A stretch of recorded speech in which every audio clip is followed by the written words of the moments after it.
Okay, John, now that we've got through explaining to the students the importance of our pre-swing fundamentals, things that actually prepare us to hit a golf ball, and we're positioned to the golf ball properly, we're ready to go, we're going to talk about the in-swing fundamentals. When we say in-swing fundamentals, what does that include? Well, the in-swing fundamentals basically is what's going to take place once the swing begins. Okay? Once you draw the club back away from the ball, what happens in the correct order to make things work out so that you hit the ball straight and you also hit it solid. Okay. And a few things go into that. The first is weight shift. We've got to be able to learn how to shift our weight properly throughout the golf swing. The second is rotation. We've got to be able to rotate not only around our spine but also in balance. And those two things put together will lead to the third thing, which is we've got to be able to keep the club somewhat in front of our body as we swing back and through. If we can't do that, then it's very difficult to hit the ball both solid and straight. Oh, that's awesome. So let's start with the weight shift part, because that's a simple thing. And as we said earlier, everything that we talked about in the pre-swing fundamentals leads up to what we're about to do here. So weight shift, because we've set up properly, and let's face the camera this way for the students. And if you set up properly, then I know that your head's going to be slightly behind the ball. With this, we've got like a 7 or an 8 iron here. So we're in a good position, and because there's slightly more weight on your right side than on your left side with this shorter iron here, then when you get ready to go rotate back, there's going to be a little movement into the right side, not a lot. The weight's going to move onto the inside of the right foot, and then when we start the downswing, the weight's going to step back into the front foot. You're going to rotate down, and the weight's going to move back into the left side and through into a good balanced finish position. Now, when John does that, we'll look at that setup again, and we'll kind of just go over that one more time. When John swings that way, what he's doing is he's in a controlled manner. He's moving his weight from one side of his body to the other. He's not forcing anything to happen, but a lot of what's happening is encouraged by the way you're setting up to it. I agree, and I think sometimes it's difficult to understand how your weight's supposed to shift when you rotate, when you put a golf club in your hands and try to hit a ball. When that ball's sitting there, it makes us all do funny things that we're not real proud of sometimes. I think a great drill for our listeners to do to figure out the weight shift as you turn is to simply take your normal setup position without a golf club, let your arms hang, bring them across your chest like an X, and then make a rotation where your left shoulder is pretty much under your chin, the weight's on the inside of your back foot, and then from there you rotate until your body faces the target, your knees touch, and if there was a message on the bottom of your shoe, of your right shoe there, or your back foot in this case, you would be able to read it from behind. Exactly. Now, when you move your weight like that, especially with this middle iron, when you go ahead and set up like that again, just with the drill that you're talking about, if you'll notice if I hold this training rod here up beside John's head, as he moves his weight, just rotate back, you'll notice that there's a slight lateral movement on his head. It's not a lot, okay? We're not moving off the ball 3 or 4 feet, but because of the way he's set up with the right shoulder being lower than the left, since his left hand is higher on the club than his right hand, then his shoulders are tilted. He has to have a slight movement with his upper body into his right side. If John had a necklace on and he pulled it outside of his shirt, another good drill is that necklace now would be hanging over the inside of his right foot. That's where his center is. And then because he does this in an orderly fashion, there's a slight movement with the left hip towards the target, which starts his weight moving back into his left side, a good rotation from the right hip, the right knee, and the right shoulder through, and when John finishes, he can almost pick his back foot off the ground. Okay? That's an excellent example of a good weight shift. And the weight is shifted differently depending on what club you have. Would you agree? I would agree. For example, like a sand wedge, because the ball is going to appear, as we've explained to our students, slightly farther back in their stance. There's not going to be as much lateral movement because we're going to be more on top of it. Right. Well, when you say the weight shift is different, Ray, do you mean I consciously make an effort to shift my weight differently when I hit different clubs, or do I change something else to make that happen naturally? Exactly. What we change, and this is a good point that John's making here, if we have to set up and think about everything that we do differently for all 14 clubs, we're in trouble. So John does the same thing with every golf swing he makes, as do I and as do all good players. It's the setup. It's those pre-swing fundamentals that we preach to you guys that you really need to stop and take the time to learn.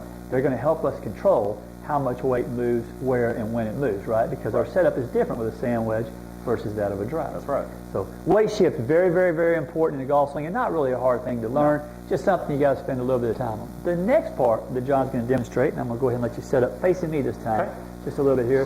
When we start talking about rotation, okay, and the reason I want you to look at the back first, rotation has everything to do with what John's chest is going to do and not a whole lot to do with his arms or his hands. A lot of people make a mistake there, John. They think more that rotation is the way the club is moving around their body, but really rotation is the way your shoulders are moving around your spine. That's what rotation is, and then the club will move around our body properly.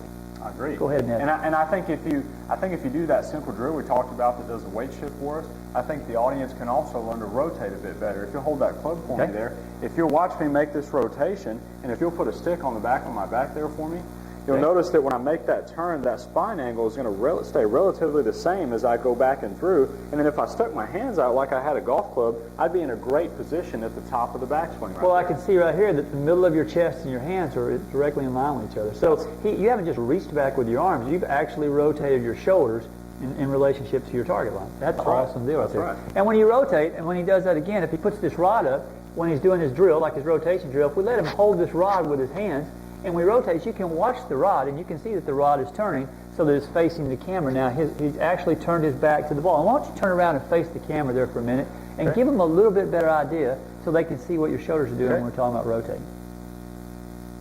That's excellent. So I can see John's back here. I mean, his back is turned to me.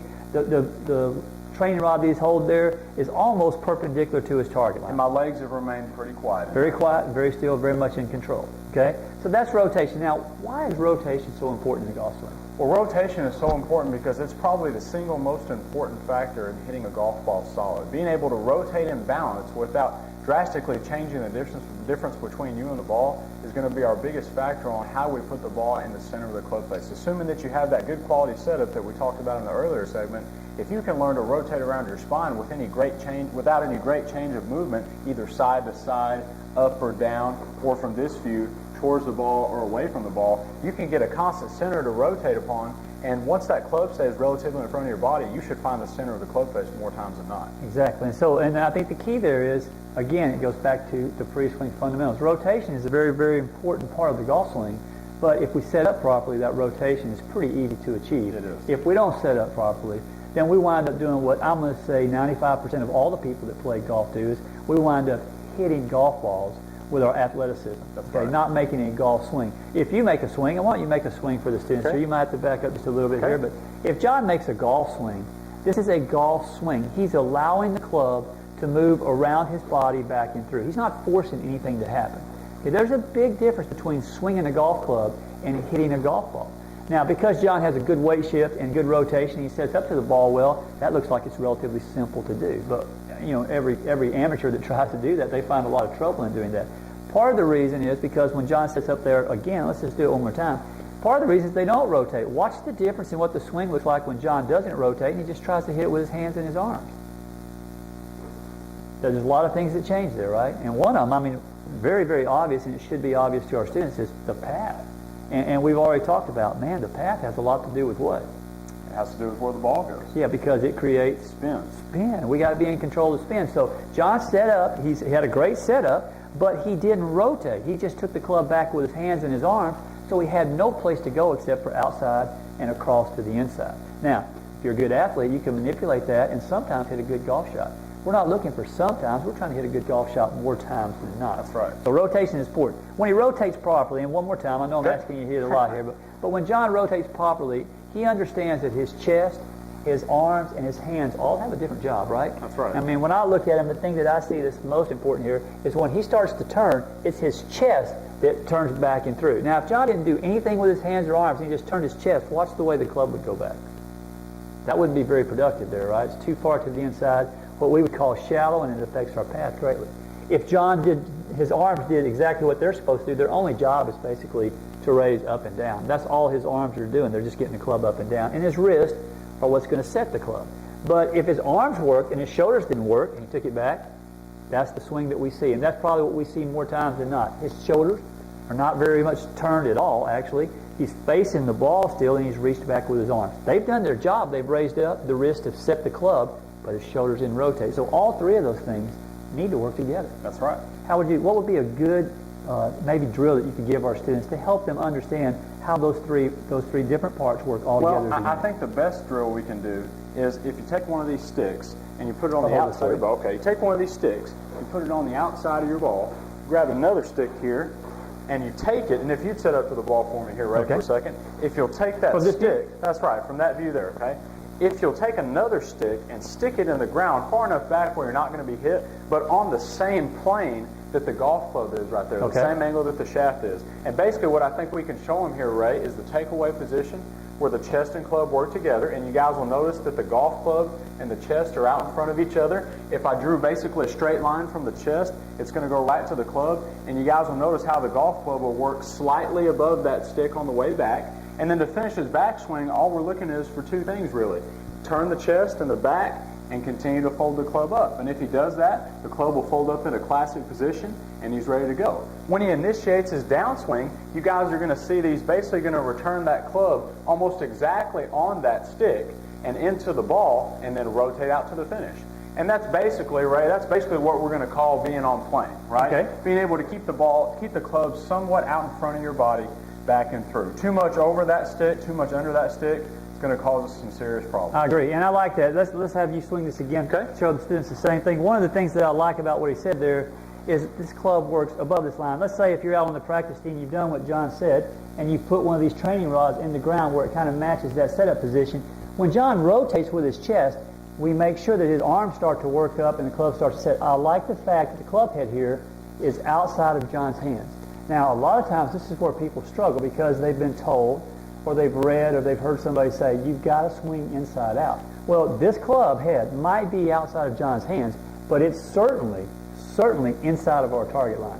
So as John rotates, he's keeping the club to the inside and up, and when he comes back down, the club is coming from the inside back into the ball in a square position and through to the finish. So I think a lot of times that's one of the reasons that you and I chose to do this video is to allow students to understand that what you hear and what's real is sometimes not the same thing. That's so right. when we say we want to swing slightly inside out because we're on that side of the ball, the club has to work somewhat inside out. That doesn't mean straight inside.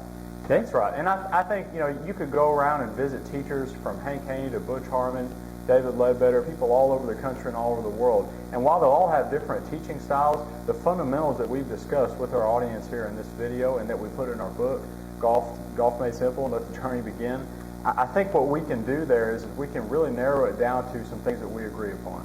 Okay. And that would be set up correctly, get the fundamentals right, learn to rotate and balance, learn to shift your weight, keep that golf club out in front of you. Simple basics that we visited in this video. And one of the things we want to end this on, I just want to say a couple things here, and I'm going to let you have a moment to tell your students the same thing, but people try to emulate other people's golf swings. And we see that all the time. I grew up, trying to do that, as did you. We all have our heroes, and we all try to swing, like people that we think swing at it really, really well.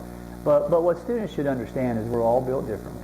A golf swing that's favorable for Jack Nicklaus is not necessarily a golf swing that was favorable for a Craig Stadler. A Tiger Woods is not necessarily going to swing at it like a Boo Weekley. There's been a lot of different golf swings that have been successful on the tour. Would you not agree? I would agree. And so there's a lot of different ways to hit it. What we try to do with our students is we assume that everybody is the same as us. They don't have, 60 or 70 hours a week to go to the range and hit a bunch of golf balls and be professional golfers. A lot of the people that we're teaching are taking up golf for a sport, an enjoyable pastime. And so with having a family and having a job, we don't have a ton of time to maintain a swing that is crazy. So you and I, we pretty much teach fundamentals. We try to teach people to swing the club in such a way that's very simple, it requires little maintenance, and it's something they can do for the rest of their lives. I agree. And I think, it's very rare that one person will go with the same teacher for their entire career in golf, especially when they start out very young for various reasons. But I'll tell you this, there's plenty of ways to swing a golf club that work correctly, but there's hardly any that work correctly when they're not based on fundamentals. I totally agree. And the other thing is, it's best for students to understand, hey, you don't want to spend your whole life working on your golf swing. No. You're going to develop a golf swing. You're going to spend a little time developing the fundamentals, hopefully that John and I have shared with you today. And once you develop that golf swing, it's your golf swing. And you maintain it, you're in control of it, but you got to go play golf. At some point, the game is meant to be enjoyed. And a lot of our students get stuck in that position where they're working on their golf swing their entire life. So it's a hard way to play golf. So That's we right. want them to learn, but then we want them to go play. That's right. And last time I checked, they don't give you trophies for having a beautiful swing. That's exactly right. Well, John, I've really enjoyed this. Let's take our students out and let's spend a brief time, like we've done here, showing them a couple things about the short game, because obviously the short game, as we wrote in our last book, is probably 70 to 80% of the overall game for most people. So this has been fun. I think we've given them enough to go on. And again, we would both encourage you, to seek out a local PGA golf and teaching professional. Take a lesson. If you're going to play this game, it's a great game. It's a lot of fun. Take a golf lesson. Okay, it'll help you greatly. Thanks, man. This has been, Thank you. it's been Enjoyed fun. it.